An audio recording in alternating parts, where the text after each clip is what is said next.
Hi everyone, welcome to my channel. So for today's video, I am going to do my third and final installment of my Pat McGrath Mothership Mega Celestial Divinity palette. So that's this beauty over here. And just to recap, for my first video, I did the Dark Galaxy set of 6 from Pat McGrath's original Star Wars collection. And then in the second video, I went into the Galactic Gold columns over here. So today's video is going to cover these middle two columns, which are completely unique to this palette. So if you want to see some swatches, hear my overall impressions about that middle part of the palette, and also see how I got this look, just stick around. Without further ado, let's dive into these swatches. So I'm just going to swatch this left to right, top to bottom. The first shade that we have here is Major Mahogany, and this is described as a warm mahogany matte. So I really love this shade because I think it just amplifies the number of looks that you can do if you want to go a little bit in a warmer direction. And also it is the deepest matte shade in this palette, so really great for kind of smoking things out, as you can see in today's look. The second shade is Lunar Champagne, which is described as a warm champagne shimmer. So I think this is a very helpful shade in the palette to enable you to have an inner corner highlight or even a brow bone highlight. But this is also a very foiled, textured champagne shimmer, so it's something you could really pack on the lids as well for some higher impact. Next up, we have Fuchsia Shock, which is all over my lids today, and this is described as a fuchsia purple shimmer. So this is in a really beautiful, smooth, metallic formula. So I think this shade is one that you could also very easily blend out into the crease and use kind of in lieu of a matte if you wanted something with a little bit more shine and color to it. And then next we have Megabyte, which is a deepened khaki green shimmer. So this is one of the most unique shades, in my opinion, in this palette. It is a really gorgeous kind of greenish gold shade. And honestly, it's a shade I feel like I don't use enough considering how beautiful it is. But I think it's a kind of homage to Gigabyte, which is, I believe, in Subversive or one of her other Ken Pan Mothership palettes. Really, really gorgeous, and I'm glad that she included this in here. So the next shade that we have here is called Dragonfly, and this is a dual chrome warm gold metallic with blue-green flash. So this is definitely the party shade of the palette. It's really, really hard to capture just how multidimensional this shade is. From my angle right here, I would say that I see it as kind of a warm copper rose with blue purple shimmer. But I think probably from where you guys are seeing it, it probably looks more like the description in terms of kind of a gold with a green blue flash. This shade is definitely, in my opinion, a standout shade in terms of just really being extremely beautiful and multifaceted. I have it sort of scattered all over my lid today. I will say though that this is a shade that is very chunky and a little bit hard to work with, so definitely use a finger. I've often found more success working with this on top of a smoother shade. So like today I have Fuchsia Shock down and then I just dab this on top like a glitter topper. So that's a really good way to make use of some of these more foiled textured shades from Pat McGrath. So the final shade is Venusian Orchid, which is this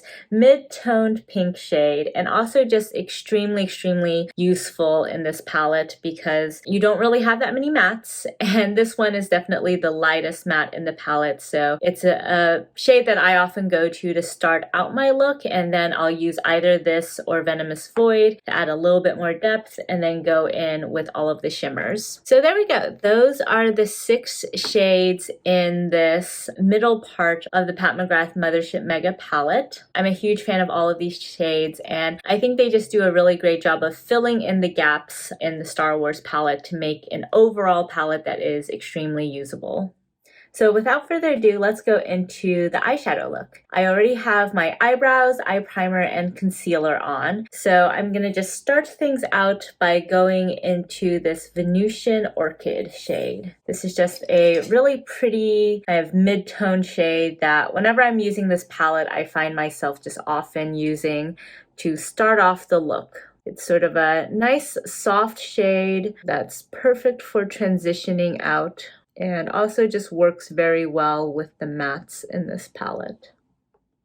So that's the initial shadow application done, and I realized I forgot to mention I was using my Wayne Goss number 16 brush for that.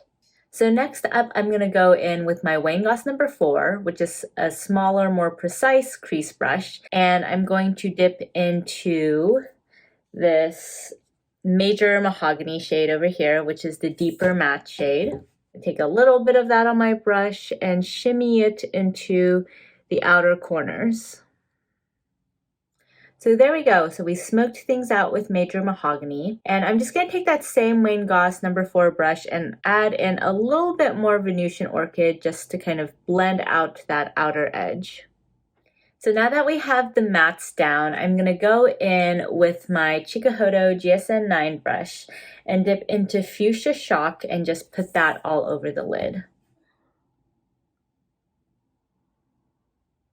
There we go. So now we have a really beautiful wash of fuchsia all over the lids. And I feel like this kind of matches well with the dress that I have on today, so win-win. To now just bring in a little bit of green to the party, I'm going to dip my finger into this Dragonfly shade, which is pretty chunky to use with a brush, but I'm just gonna put on the finger and just lightly dab it over the center of the lid. So as per usual, my finger application is not very precise, so I'm going to go back in with my Chikuhodo GSN 9 just to kind of buff out some of those edges to make sure things look a little bit more coherent. There we go. So now I'm going to go in with my Rephr number 3 brush, which is just a very small pencil brush, and I'm going to dip into this Lunar Champagne shade as my inner corner highlight. So I'm just going to really grab that on the brush, and I'm also going to bring this kind of inwards towards the inner third of the eye, just layering it over the Fuchsia Shock. So with the upper eyelid done, now I'm going to go into the lower lash line, and I'm going to start with my Esom G27 brush and dip into Venusian Orchid just to get some of that light pink all over the lower lash line. I'm now going to take a Wayne Goss number 5 brush, which is a pretty small brush, and go into Megabyte, which is that beautiful green shade, and just put it on the inner 2/3 of the lower lash line. Wiping off my Wayne Goss number 5, I'm just going to go into Major Mahogany to smoke out the outer part of the lash line. And I'm going to just take my Rephr number 2 brush to just blend everything in and also add some Fuchsia Shock on the center of the lower lash line. So first just blending everything in, and then cleaning that off for a second and grabbing some Fuchsia Shock. There we go. So now just to further kind of tie the lower and upper lash lines together, I'm going to go in with my Wayne Goss number 4 with a bit more Major Mahogany just to add a bit more depth to the outer part of the eye. So now that I have all the eyeshadow on my eye, I'm just going to go in with my M Cosmetics brush liner in brown and tie together this whole look with some eyeliner. So now that we have the eyes done, let's go in with the rest of the face. I'm going to use for today my Hourglass Ambient Lighting Sculpture Edit palette, and this is the holiday edition for this year. So I'm going to start off by grabbing my Rephr number 5 and going into the bronzer here. Alrighty, light smattering of bronzer down. So with that same brush, I'm just going to go into this blush shade over here, which I think, matches the dress and the look quite well. I'm just going to put on a nice wash of a flush over the cheeks. So to finish off the cheeks for today, I'm going to take my Rephr number 1 brush and go into this highlight shade here and just lightly sweep it on the high points of the cheeks and kind of blend it out as well. And using that same brush and that same highlight, I'm going to add it under my brow bone. So for the lips today, I think I'm going to continue with the whole Pat McGrath vibe and go in with the Luxe Trans 35mm, which has a nice pinkiness to it. So let's just put this on the lips.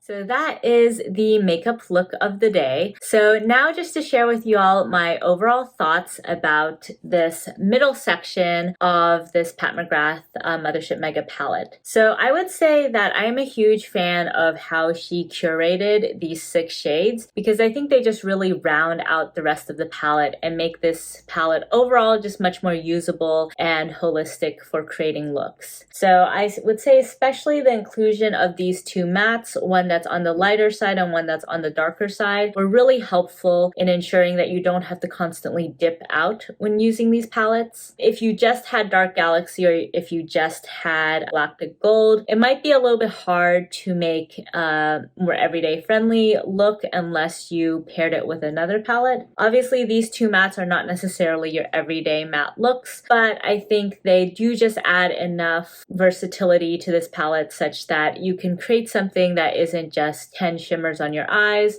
As you can see from the look today, it's not an everyday look, but it's probably a little bit more everyday leaning compared to the looks that I did for these other 2 sets of 6. I would also say the inclusion of this Lunar Champagne shade, even though, we all have a lot of champagne shimmers, is still very useful in this palette because if you don't really like using golds or bronzes for your inner corner highlight, this just ensures that you have something to really brighten up the inner portion of the lid. And in a pinch, this can also serve as your brow bone highlight. Today, I use my Hourglass one just because I prefer to have a more finely milled highlighter on my brow bone. This one is definitely very chunky and high impact, but I think as a result, this is also something that you could use on the lids itself to give a really bright champagne eye if you didn't want to use this, on smaller portions. And then I would say I really, really love these 2 shades in the middle. So Fuchsia Shock and Gigabyte are both just really, really gorgeous shades, and Fuchsia Shock is in that very finely milled metallic formula such that you can blend it out super easily and use it as a transition shade if you wanted. If you don't feel like there's enough mattes in this palette, this can definitely fill in for that. Megabyte is much more textured, so I would not recommend this in the crease, but it's such a unique shade and I think helps to sort of ground the whole palette. Otherwise, the palette would really be very heavily purpley leaning, but I think with Megabyte, it just makes the whole palette feel more well-rounded because you can go in more of a cool tone direction with some green. And then I would say Dragonfly is probably one of the standout shades of this palette. I definitely was very attracted to this palette once I saw these swatches. It's just such a unique shade. Not necessarily the easiest to work with, not something you want to just really layer on heavy with a brush. Once you figure out how to make it work, it is really, really gorgeous. That's all of these 6 covered. Just to recap my overall thoughts about this palette as a whole, I think it is a gorgeous palette, really, really wonderful for anyone who loves the Pat McGrath formula and or just wants some more color and fun in their collection.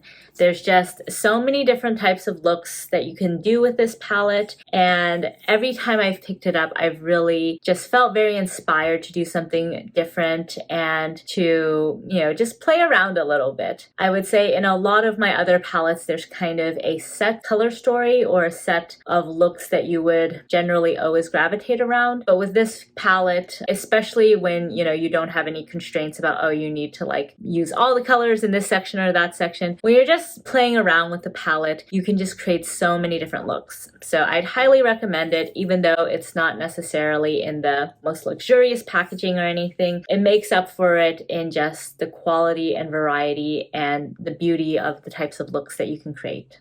So that's it for today's review and for this review series of the Celestial Divinity Mothership Mega palette. If you haven't already watched the previous 2 videos I filmed, I would love it if you check them out. And if you have checked them out, thank you so much for joining me on this ride. I hope you've found it helpful to just run through all of the shades in the palette and to see them in action. So thank you all so much for joining me, and I'll catch you next time.